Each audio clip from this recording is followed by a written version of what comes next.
Vloga hrane je tudi to, da povezuje različne ljudi in gradi mostove med različnimi kulturami. Obiskali smo kuhinjo, v kateri priseljenci in priseljenke, ki živijo v Sloveniji, pripravljajo različne jedi. Tako se lažje vključujejo v slovensko družbo in ohranjajo ter predstavljajo tradicijo in kulturne elemente svojih dežel. Kuhinja je bila odprta z namenom povečanja zaposljivosti migrantov iz svetovnega juga. To je projekt, ki ga sofinancira Ministrstvo za delo in tudi Evropski socialni skladi. Projekt traja 3 leta, zdaj smo v drugem letu projekta in do zdaj imamo zaposlene 6 migrantov iz svetovnega juga in sodelujemo z 10 migranti kot kuharji. Pripravljajo avtentično in kvalitetno hrano iz svojih dežel.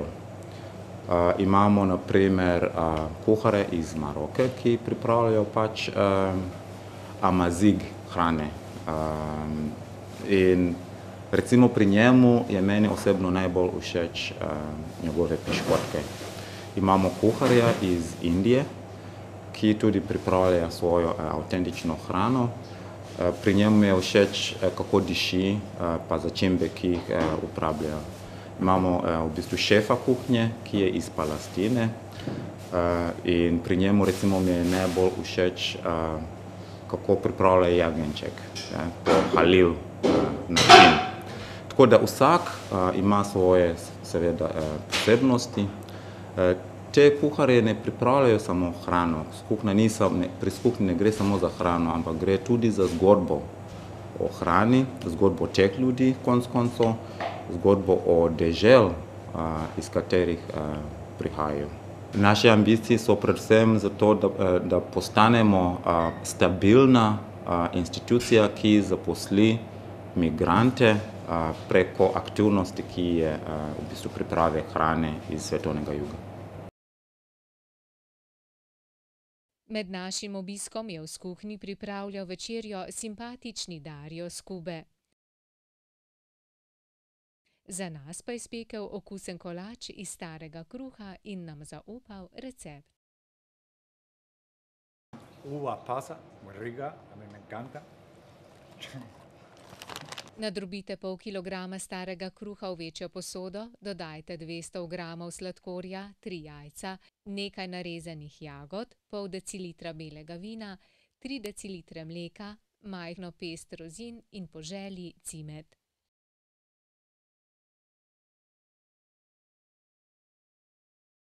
Vse sestavine premešajte in pripravljeno zmes postavite v posodo in v pečico. Torto pecite v srednje vroči pečici na 160 stopinjah Celzija pol ure.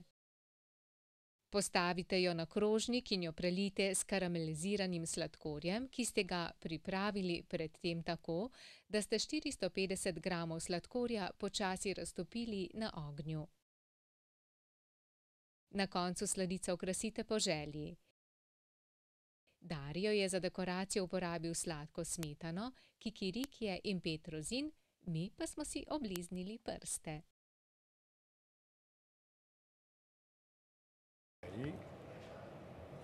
Tenemos esto aquí. Usa una fresa, pues le da o algo así. Tranquila, pero tranquila.